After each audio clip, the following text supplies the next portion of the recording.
एक मुलाकात ऐसी शख्सियतों के साथ जिन्होंने दिया है अपने जीवन को एक नया मुकाम।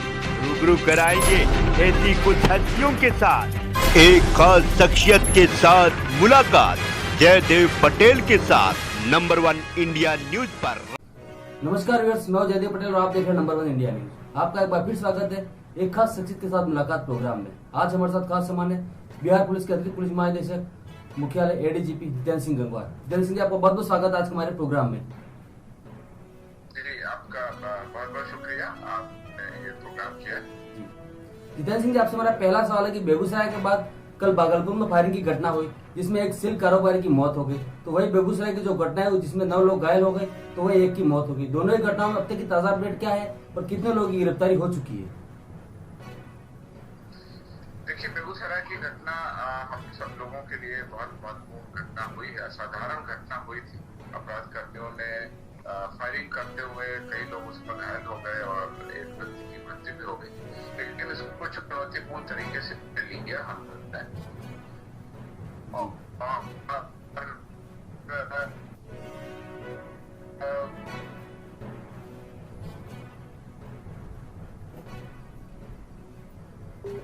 नाका, रोको टोको अभियान, वेरिफिकेशन, रेड, ये सब कार्रवाई की गई। सीसीटीवी फुटेज भी हम लोगों ने कई स्थानों से प्राप्त किए हैं और उस पर अब आगे की कार्रवाई हो रही है।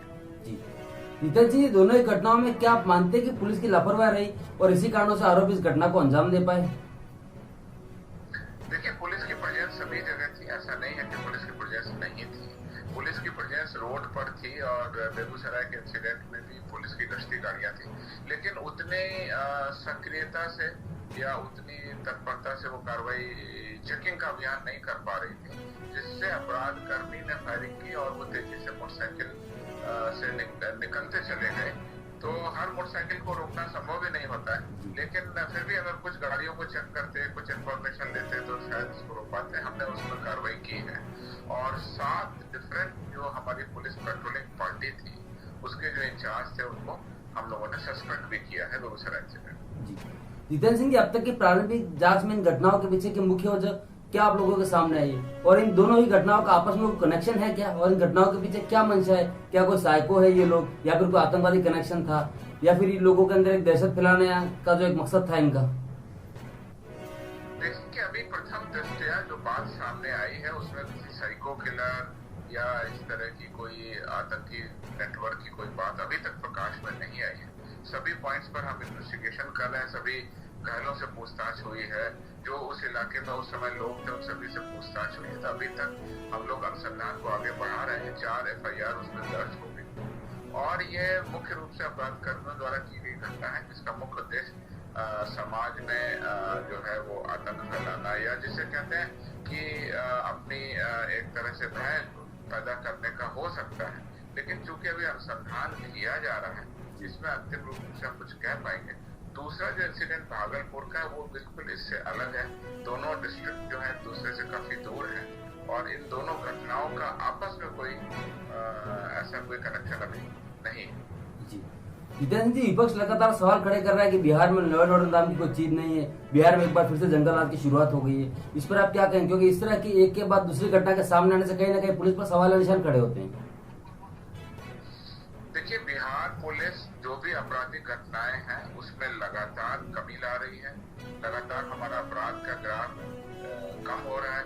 देश के आंकड़ों की बात करें तो बिहार में जो पर लाख पॉपुलेशन पर क्राइम है वो देश के अन्य राज्यों का जो औसत है उसका आधा है, यानी हमारे अपराध की दर उसकी आधी है, कम अपराध होते हैं। जो अन्य अपराधों की बात लें, जैसे हत्या है, हत्या का प्रयास है, बलात्कार है, महिलाओं के विरुद्ध अपराध है, उन सभी में देश में करीब हमारा स्थान 23वां 24वां है, अर्थात 22-23 राज्य हमसे ज्यादा अपराध होते हैं वहां पे। कुल मिला के हमारे अपराध की स्थिति देश के अन्य राज्यों की स्थिति से बहुत बेहतर है।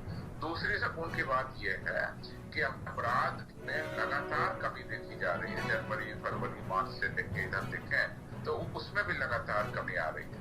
तीसरी बात यह कि जो भी घटनाएं हमारी सक्रियता के बाद बच जाती हैं, हालांकि हम लोगों की कोशिश होती है कि अपराध ना हो, फिर भी अगर कुछ घटनाएं हो जाती है तो उसका हम तुरंत इन्वेस्टिगेशन करके अपराधियों को पकड़ लेते हैं। और मैं विश्वास दिलाना चाहता हूँ आपको कि बेगूसराय की घटना हो या कोई और भी घटना हो, इसमें हम लोग निश्चित रूप से अपराधियों को गिरफ्तार करेंगे और उनको अनुसंधान करके उनको न्यायालय में ट्रायल के समक्ष ले जाएंगे। जी जितेंद्र सिंह जी, आपसे मेरा क्लोजिंग क्वेश्चन है कि बिहार पुलिस मुख्यालय के द्वारा लगातार दावा किए जा रहे हैं कि अपराध पर लगाम लगा हुआ है, लेकिन ये जो घटनाएं घटित होती है उसको देखकर तो ये लगता है कि बिहार में अपराधी बेलगाम है, तो कहीं ना कहीं पुलिस रोकने में नाकाम नजर आ रही है इस समय।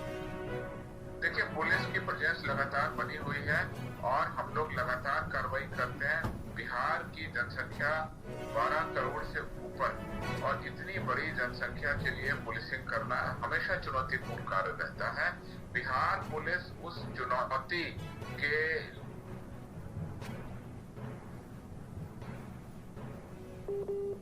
हमारे पदाधिकारी होती हैं, उसमें हम लोग उद्भेदन भी करते हैं, आपको ये बात पता है। और बेगूसराय की घटना का भी हम उद्भेदन करेंगे। अभी आपको मैं बता दूं कि आम नागरिकों की सहूलियत के लिए और इमरजेंसी में किसी भी व्यक्ति को कोई भी पुलिस संबंधी, सुरक्षा संबंधी या कोई भी अपराध की या कोई भी छेड़खानी की कोई भी समस्या हो तो उसके लिए ERSS योजना के लिए 400 पुलिस गाड़ियां डायल 112 के तहत उपलब्ध करा दी गई, जिसमें अकेले 100 गाड़ियां पटना शहर के लिए।